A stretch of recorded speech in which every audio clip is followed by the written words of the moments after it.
Once upon a time, the world began with emptiness. There was neither earth nor sky nor gods, only chaos.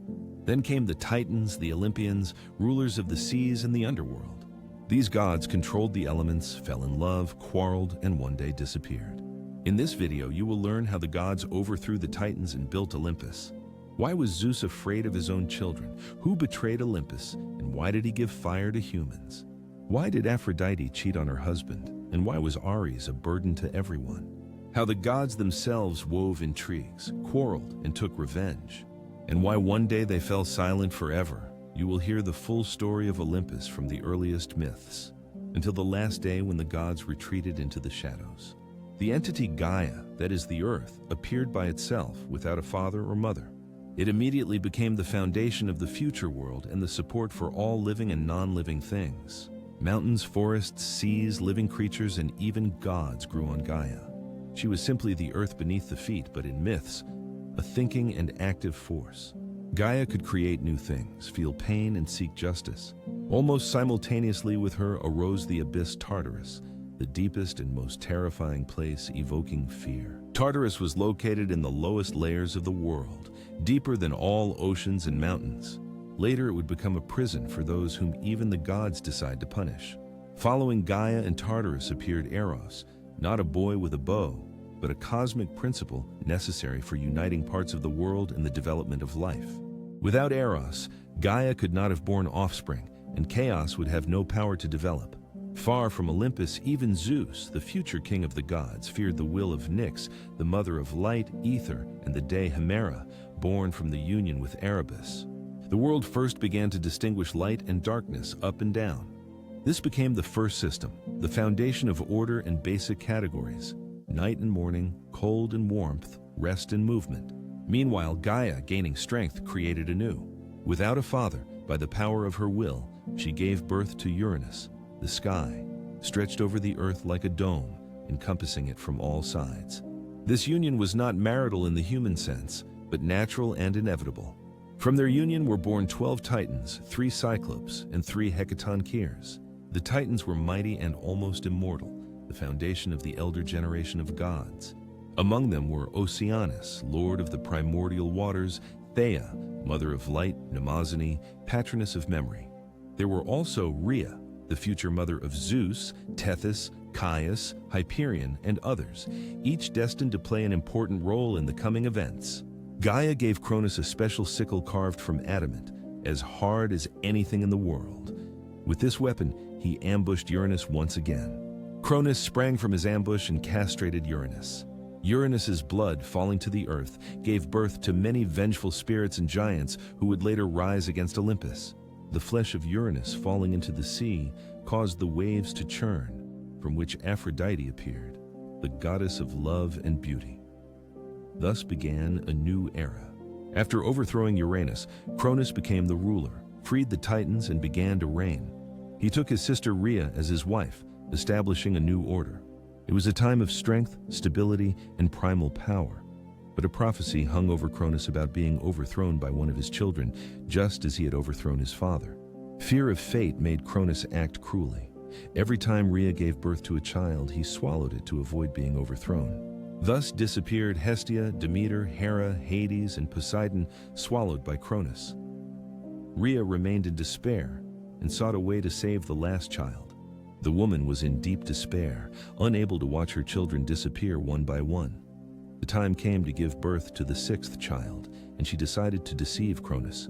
On the island of Crete, in a deep cave, she gave birth to a boy. He was named Zeus. Instead of the baby, she wrapped a stone in swaddling clothes and gave it to Cronus.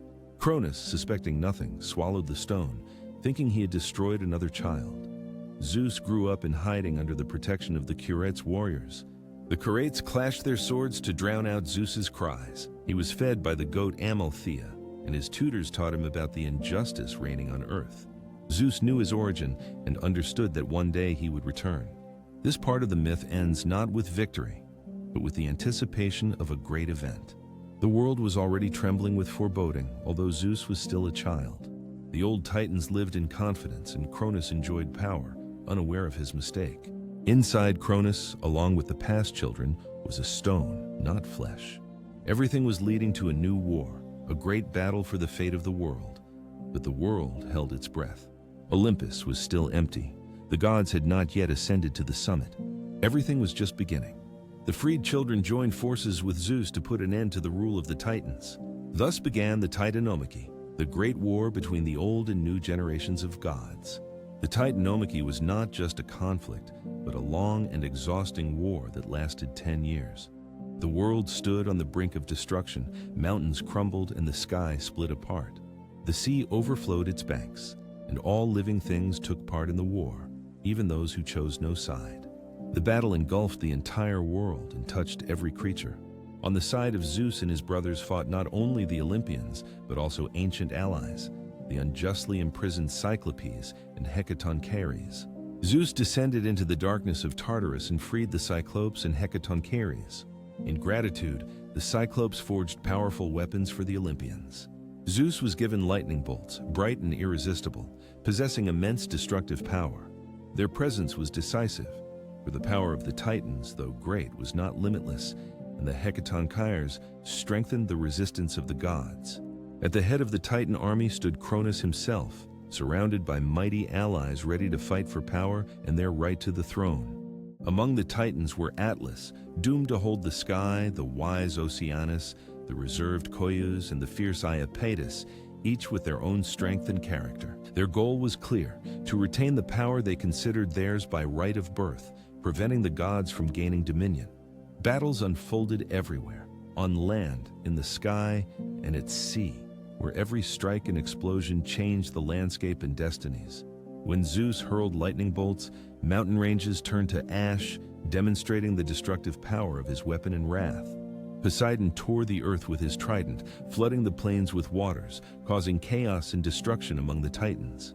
Hades, hiding under the helmet of invisibility, infiltrated the enemy camp, sowing panic and destroying their plans from within. The Titans did not lag behind. Their blows shook the earth and their cries filled the sky, creating an atmosphere of terror and chaos.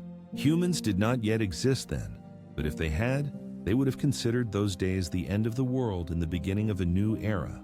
Despite their power, the Titans lacked unity, and some, like Oceanus, refused to participate in the war, altering the balance of power. Others began to waver, watching the growing strength of the Olympians. This gave Zeus and his brothers an advantage in the fight against the Titans, which changed the course of events. Year by year, the Olympians pushed the Titans further back until they achieved a decisive victory. The Titans were overthrown and imprisoned in Tartarus, a gloomy underground place. To prevent anyone from freeing the Titans, Zeus placed thousands of Hecatoncheires at the gates, huge guards with many arms and eyes. Each Titan was assigned their own punishment. Atlas, one of the strongest, was not sent to Tartarus but was doomed to hold the sky's vault on his shoulders. After the war, Zeus and his brothers divided power. Zeus became the ruler of the sky and head of the gods, establishing order on Olympus. The Titanomachy ended, but its consequences were felt for centuries. The old order was destroyed, and a new era of governance began. Instead of the brute force of the Titans, a rule based on strength, reason, and laws came. Olympus had not yet become the home of the gods, but the idea of hierarchy and order was already established. Thus ended the first great war between the gods and Titans, paving the way for a new epic. The outcome of the gods' struggle was the establishment of a new order. The era of the Olympians began, with power now based on birth, justice, strength, and the ability to make decisions. Zeus, having survived exile and become a leader, now became king. His path of rule was only beginning after the war with the Titans and their imprisonment in Tartarus. The world did not become peaceful immediately. The earth trembled from recent battles, the sky was scarred, and the sea stirred, recalling the strikes of Poseidon's trident. Victory was achieved, but chaos did not disappear. The brothers had to divide power and establish a firm order in the world that now belonged to them. Zeus proposed not to fight for sole power, but to divide the world into 3 parts. To avoid disputes, they decided to resort to casting lots. The gods' opinions were divided. Some saw the casting of lots as diplomacy, others as a trick by Zeus, who secretly influenced the outcome. The lot fell thus: Zeus received the sky, Poseidon the seas, Hades the underworld. The earth remained common and indivisible for all. Zeus took the throne at the summit of Olympus, the highest mountain in Greece, hidden by clouds, becoming a symbol of divine power. Above the earth, the gods began to build their dwelling. Their home was not built of stones and wood as humans do, but woven from ether, a pure and transparent substance. There appeared halls for gatherings, palaces for each god, sacred halls with marble columns and golden thrones, majestic and radiant. On Olympus, Zeus established rules. The power of each god was limited to their sphere of influence. No one could interfere in another's affairs without permission, not even Zeus himself. He could not command the seas, that was Poseidon's prerogative. He could not order the souls of the dead, Hades ruled there. Poseidon calmed the storms, set the boundaries of the seas, commanded the waves to obey the lunar cycle, controlling the water element. Hades organized the realm of the dead, creating a system for souls and establishing rules for their stay in the afterlife. In the world, there were 3 zones for souls: Elysium for the righteous, Tartarus for criminals, and the plain region of Asphodel for those whose lives were neither good nor evil. To decide the fate of each soul, Zeus appointed judges, Minos, Acus, and Rhadamanthus. These 3 judges administered justice in the realm of the dead. Zeus focused on the earth and sky. He became the patron of order, justice, and law, setting rules for everything around. He introduced the cycle of day and night, established the movement of the sun and the phases of the moon, organizing time on earth. The winds obeyed the 4 cardinal directions at his command. Lightning bolts received names and traveled along celestial paths. Zeus formed an alliance with the goddess of justice, Themis, to jointly administer justice among gods and future mortals. But not everyone accepted the new order. Some titans escaped imprisonment and remained free, causing concern among the gods.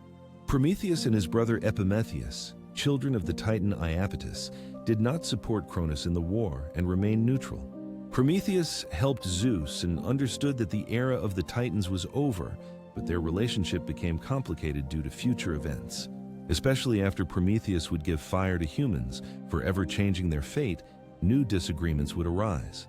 This story is still ahead, but even then it was clear. Establishing order did not mean the end of all conflicts. On Olympus, the first customs were forming. The gods gathered for a feast where they ate ambrosia and drank nectar, the drinks of immortality.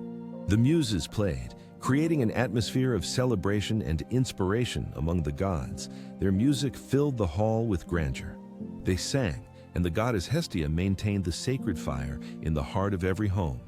Each god found their place, animal symbols, plants, and special rituals.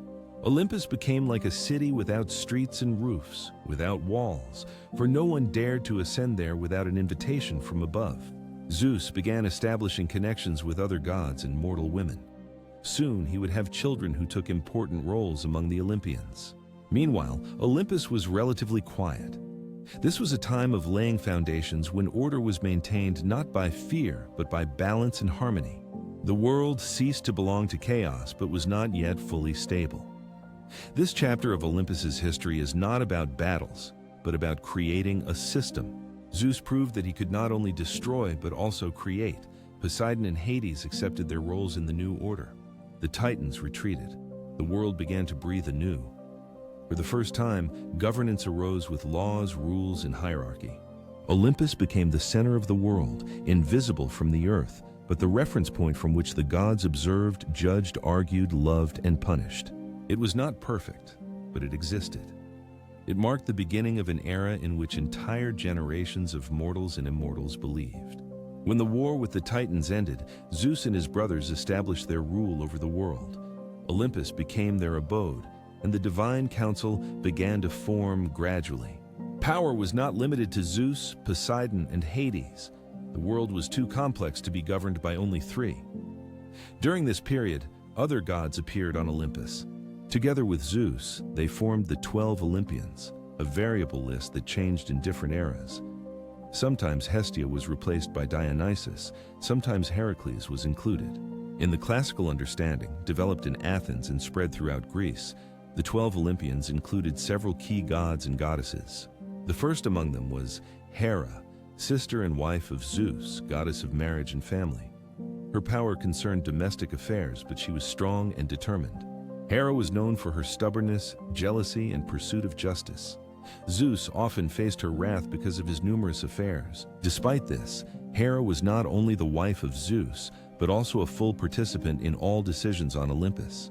Second among the Olympians was Poseidon, Zeus's brother, ruler of the seas. He received the trident granted by the Cyclopes and subdued all the waters of the world. Poseidon ruled the oceans, rivers, storms, and earthquakes. He was a quick-tempered and proud god. He built palaces underwater and had many descendants from nymphs and mortal women. His character was reflected in the sea itself, changeable, noisy, and dangerous, but vitally necessary. Third was Hades, their brother, ruler of the underworld.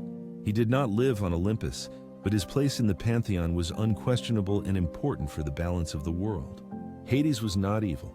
The fifth is Apollo, son of Zeus and Leto, god of the sun, arts, prophecies, and harmony. His cult was especially strong in Delphi, where the famous oracle was located. Apollo was considered the ideal of male beauty, but behind his external harmony hid a strict and vengeful god capable of decisive actions. He could bring plague if angered or heal if pleased.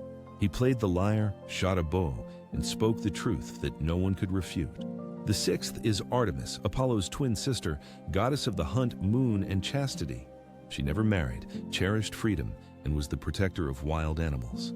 Artemis did not tolerate violations of her boundaries. The hunter Actaeon, who saw her naked, was turned into a deer and torn apart by his own dogs. She protected women in childbirth and young girls, especially those who rejected marriage and social expectations. Eighth, Aphrodite, the goddess of love and beauty. According to one version, she was born from the sea foam formed around a part of Uranus's body. According to another version, she was the daughter of Zeus and Dione. Her influence extended far beyond lovers. She ruled over passion, desire, attraction, and even the great gods could not resist her charms. Aphrodite was the wife of Hephaestus, but her heart often belonged to others, especially Ares. Hephaestus, the god of fire and blacksmithing, was the son of Hera, born without Zeus's involvement. He was lame and not particularly handsome, but his craftsmanship was unmatched. It was Hephaestus who forged weapons for the gods, including Zeus's lightning bolts, Apollo's bow, and Achilles' shield. Despite his appearance, he was respected for his labor and ingenuity. Hestia, the goddess of the hearth, was the first daughter of Cronus and Rhea, and the elder sister of Zeus. She did not participate in quarrels, wars, or romances, maintaining the family hearth. Her role was to guard the warmth of the home, rituals, and sacrifices. In some versions, she yields her place to Dionysus, but her worship was widespread and enduring. She was given the first sacrifice at any feast, emphasizing her importance in the domestic and religious life of the ancient Greeks. Hermes, the son of Zeus and Maia, was the god of trade, cunning, travel, and thieves. He was the messenger of the gods and wore winged sandals and a hat. Hermes was distinguished by lightness, sharpness of mind, and the ability to move freely between worlds, accompanying the souls of the dead to the underworld. He served as a link between gods and mortals, facilitating communication and interaction between different worlds. Dionysus, the god of wine, merriment, madness, and theater, was the last Olympian. His mother was the mortal Semele, and his father was Zeus, making his origin unique. The cult of Dionysus was the most ambiguous, combining pleasure and destruction, intoxication and ecstasy, which made his worship special. His festivals were noisy and sometimes went beyond all limits. Through chaos, he revealed new forms of truth, uncovering the depths of existence and meaning. These 12 gods are not just a group, they reflect the structure of the world, each deity symbolizing a separate part of human life and power. Reason and passion, death and birth, love and war, art and labor, family and solitude, each force lives in its own god, intertwining in myths.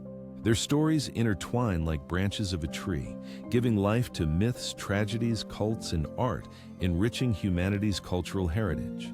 Although the gods are immortal, their characters are very human. They envy, fall in love, quarrel, seek meaning, and take revenge, which makes them close to people. The Greeks loved their myths because in each god they saw not just power, but a reflection of themselves and their experiences.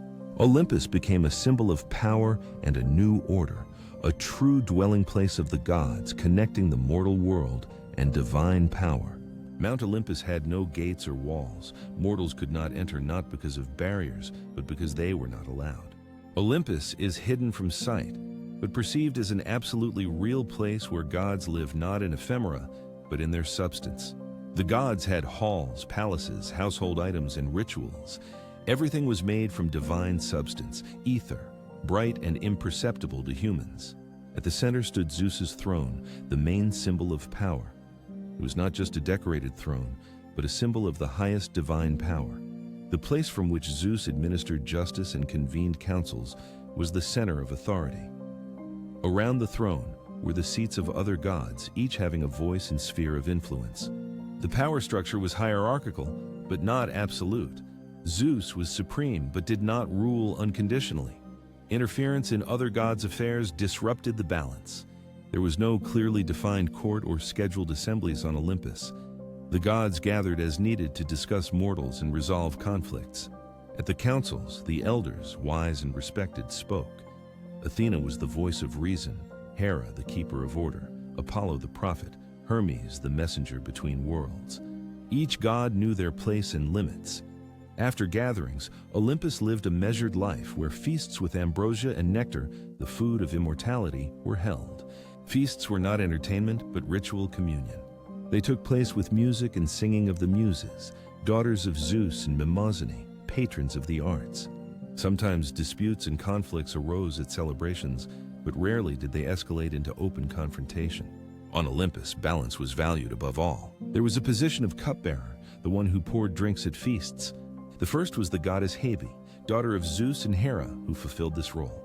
One version says the place was taken by Ganymede, a youth of mortal origin, whom Zeus abducted and raised to Olympus for his beauty.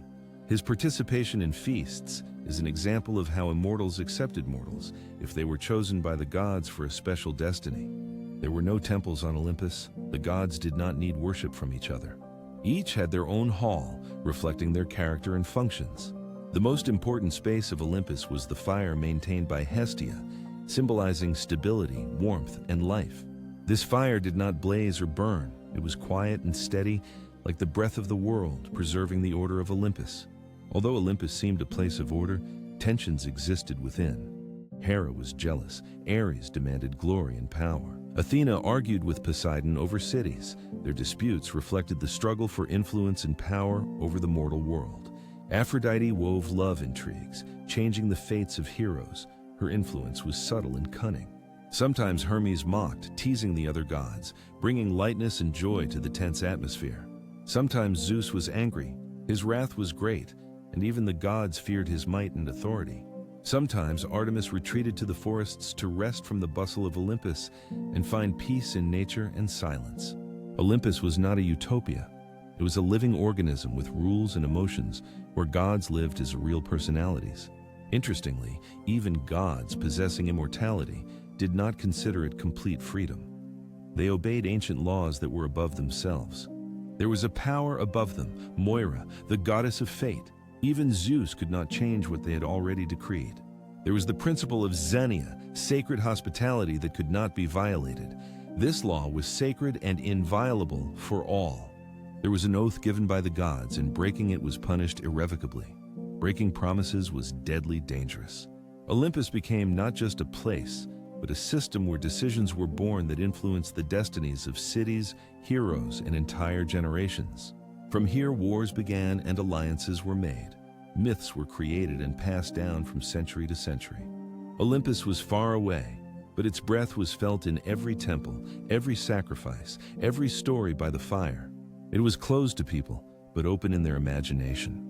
There lived not ideals, but characters. Olympus was not only the peak of a mountain, but also the pinnacle of human understanding of the divine. Olympus was the abode of immortals, but not a place of harmony. The gods had passions, ambitions, and weaknesses. In their world, conflicts occurred, sharp, prolonged, and tangled, where power, honor, and love intersected. In such conditions, quarrels, intrigues, and revenge inevitably flared up, especially between Zeus and Hera. Hera, the goddess of marriage, was particularly known for her clashes with Zeus, which became a symbol of divine conflicts. Hera was the lawful wife of Zeus, the supreme god, ruler of the sky and lightning. She knew about his infidelity, which caused her pain. Zeus often had relationships with goddesses, nymphs, and mortal women. Some affairs he hid, others led to loud consequences. From these relationships, demigods were born. The fates of peoples changed, and quarrels arose among the gods on Olympus. Hera suffered, but her pain turned into action. Hera took revenge not so much on Zeus as on those who crossed the boundaries. The priestess Io, seduced by Zeus, suffered from Hera's wrath. To save Io, Zeus turned her into a cow, but Hera learned the truth and sent the servant Argus to watch over her. Zeus killed Argus, but Hera took his eyes and decorated the tail of her sacred peacock with them. Later, Hera sent gadflies to Io, because of which she wandered the world, suffering and finding no rest. A similar fate awaited Semele, a mortal woman from whom Zeus expected a child. Hera took the form of an old woman. Hera convinced Semele to demand Zeus to appear in his true form. When he did so, Semele perished from his radiance. Only the unborn child, the future Dionysus, was saved. This conflict was just one of many between Hera and other goddesses. One of the eternal sources of conflicts was the rivalry among the goddesses. The most famous was the quarrel between Athena, Hera, and Aphrodite. It all began when the goddess of discord, Eris, was not invited to the feast of the gods. In retaliation, she threw a golden apple inscribed "to the fairest" among the guests. A quarrel erupted between the three goddesses over the apple. Zeus did not want to decide the dispute himself and gave the choice to the mortal Paris, son of the Trojan king. They bound Zeus in his sleep, but Thetis, the sea goddess, secretly summoned Briareus, the ancient hecatoncheir, to free him. Briareus freed Zeus, who became enraged and punished the conspirators severely and publicly. Hera was hung by her wrists between heaven and earth, with a golden anvil tied to her feet as a sign of punishment. This act served as a warning to all gods about Zeus's supreme authority, despite equality in the Olympian Council. Aphrodite's intrigues also caused quite a few problems. She was married to Hephaestus, but often cheated on him. Her affairs frequently involved other gods and heroes, causing discord among the Olympians. Ares.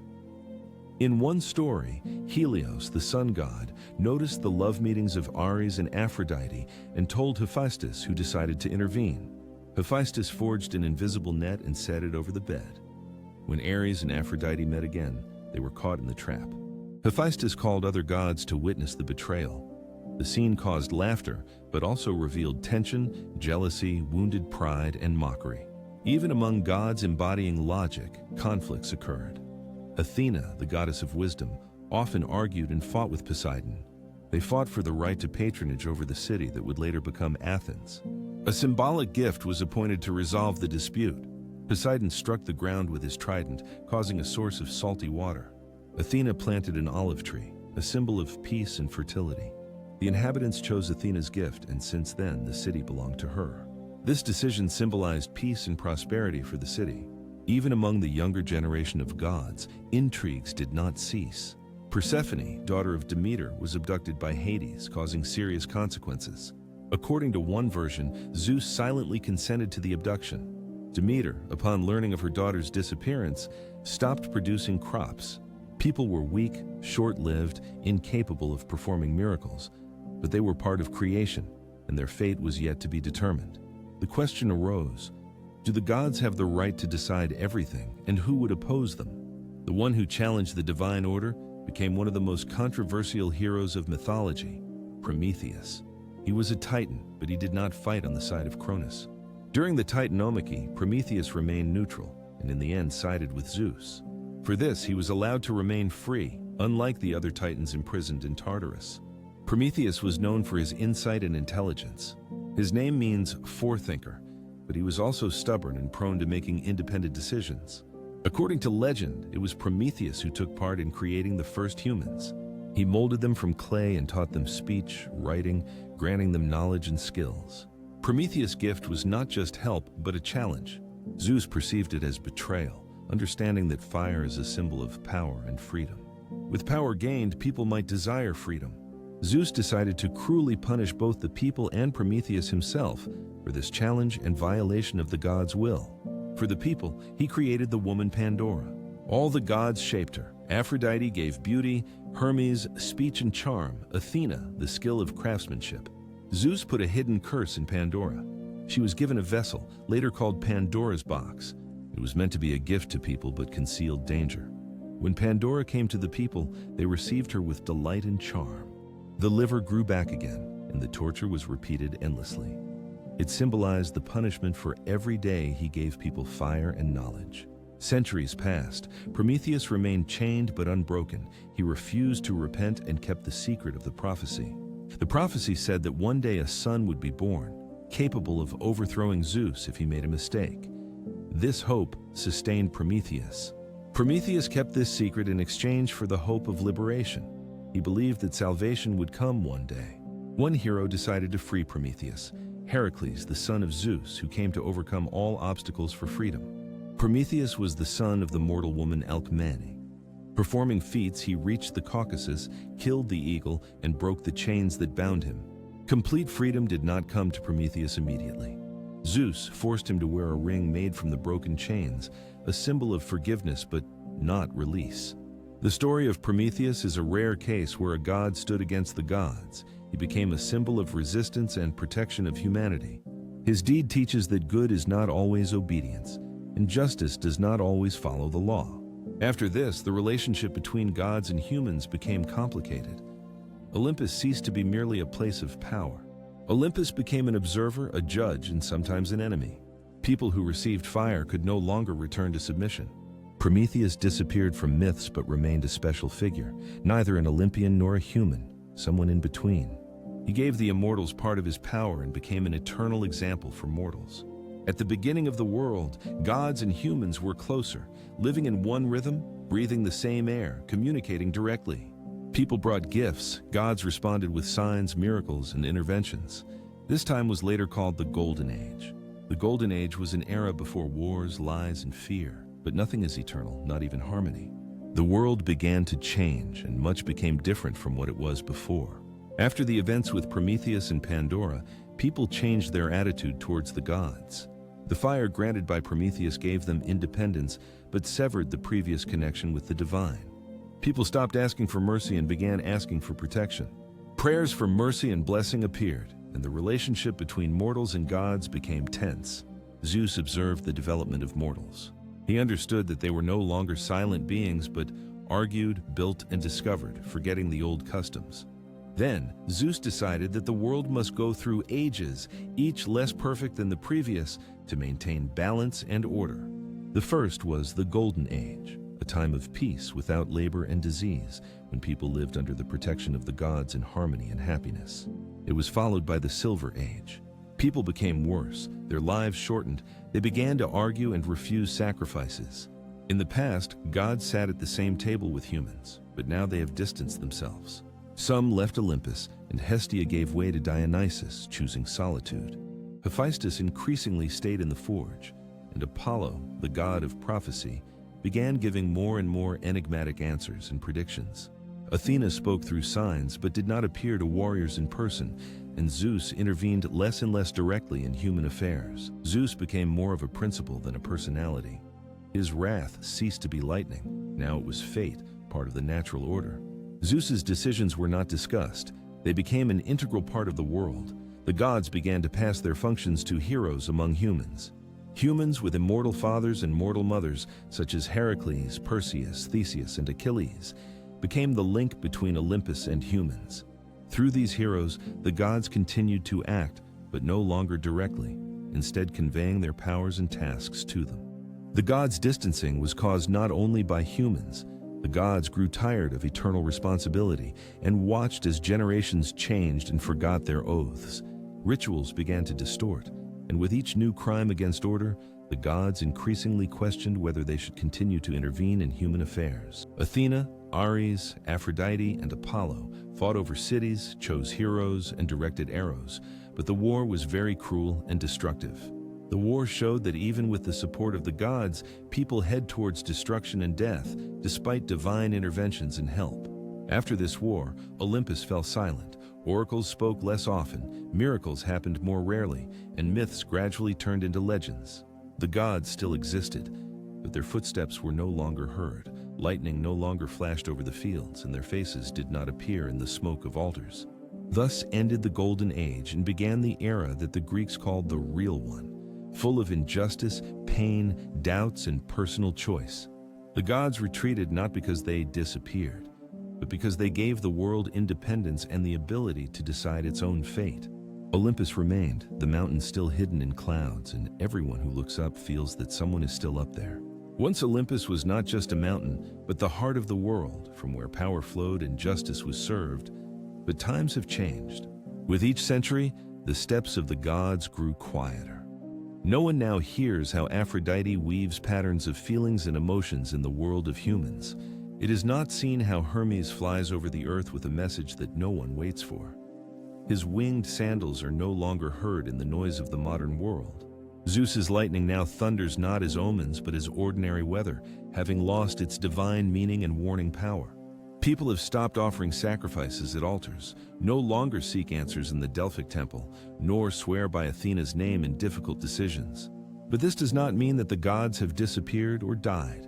Gods do not die. They have simply retreated into memory and legends, into the hearts of people. They live in tales, images, stories passed down from generation to generation, from father to son, from grandmother to granddaughter. Gods live in books, paintings, theater, in attempts to explain the world through the character, love, fear, and courage of each person. Now gods have become symbols and live within us.